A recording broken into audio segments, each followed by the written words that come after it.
Let me tell you something else that I've got on my mind in a big way.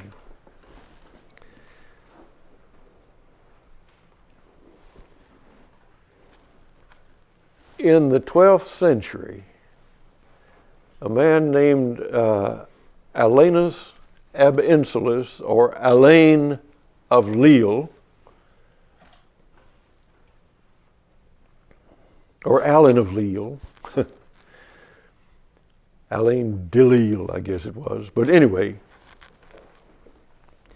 Alan wrote a book called The Complaint of Nature. And that book represents nature. It appropriates, apparently, a late Roman deity called Natura. But Alan, in The Complaint of Nature, conceives of nature as the vicar of God. She rules, she makes in the lunar sphere, the sphere of change, mortality, and so on, the change of the mutable creation.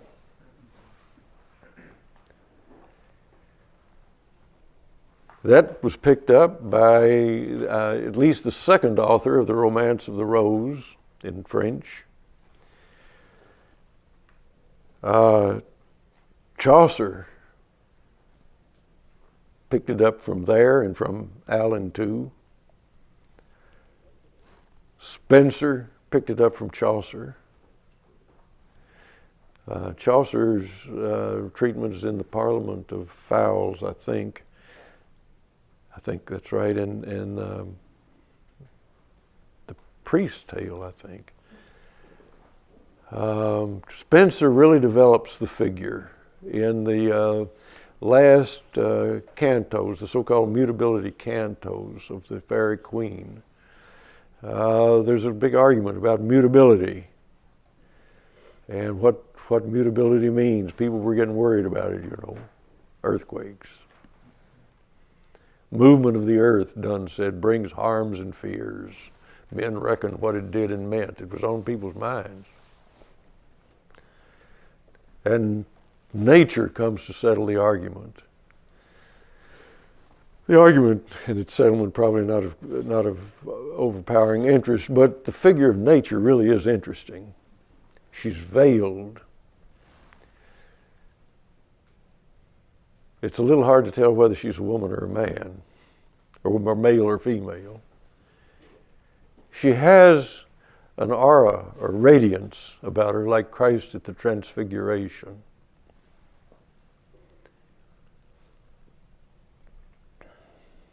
She's our mother, our maker, our judge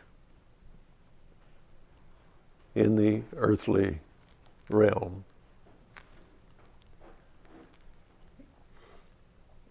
And Spencer says of all the creatures, she knittest each to each.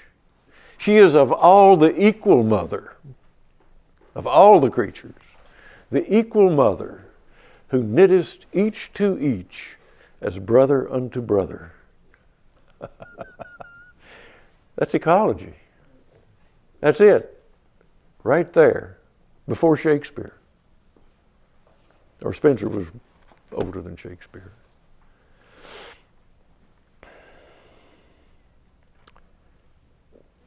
That came on to Milton. If you've ever read Comus, a poem in praise of virginity, people are not lining up these days to read it, but what really concerns Milton in that poem is the use of nature, the use of natural gifts. And he says, or the lady in Comus says, Comus has made the argument, oh, it's all here, we need to use it up. It's ungrateful not to. And she says in response that nature, good cateress, means her provision only to the good, who live according to her sober laws and the holy dictate of spare temperance. Well, you can, if you want to really enter that passage, you can just fall into it, the implications of it.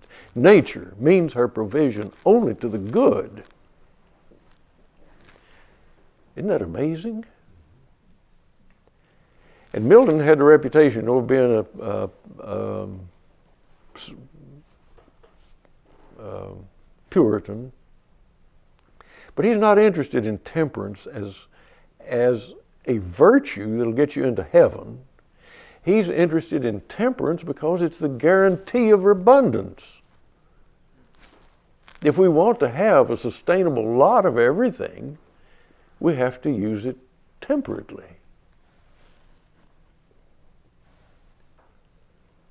Well, it comes on.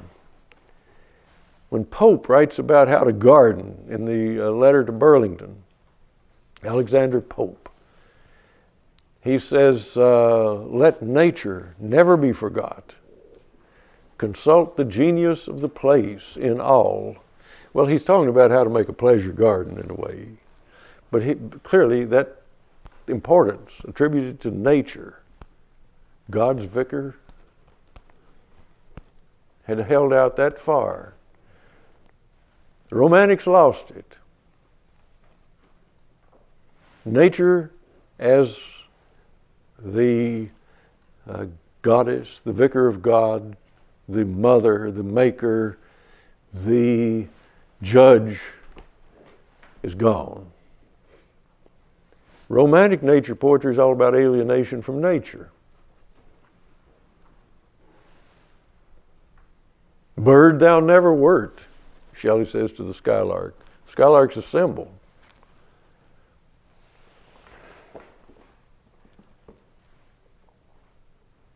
But how wonderful to find that. It took me a long time to find it. I kept wondering where this was coming from.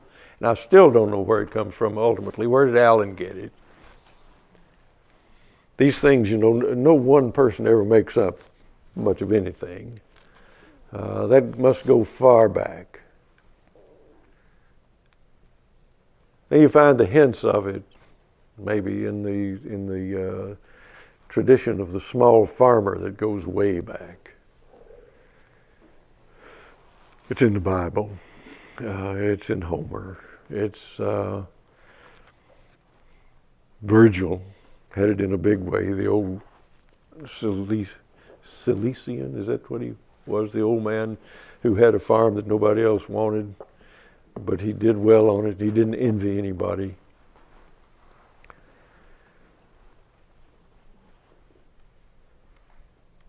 Well, I admitted to start with, I didn't have anything to draw on except Christian tradition.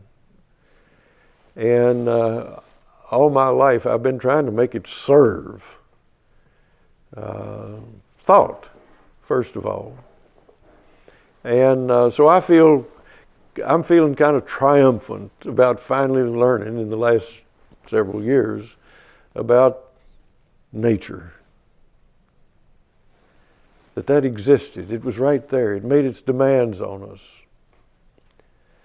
And then we lost it. Well, how did we lose it? We lost it because America was discovered. And all of a sudden, nature seemed inexhaustible.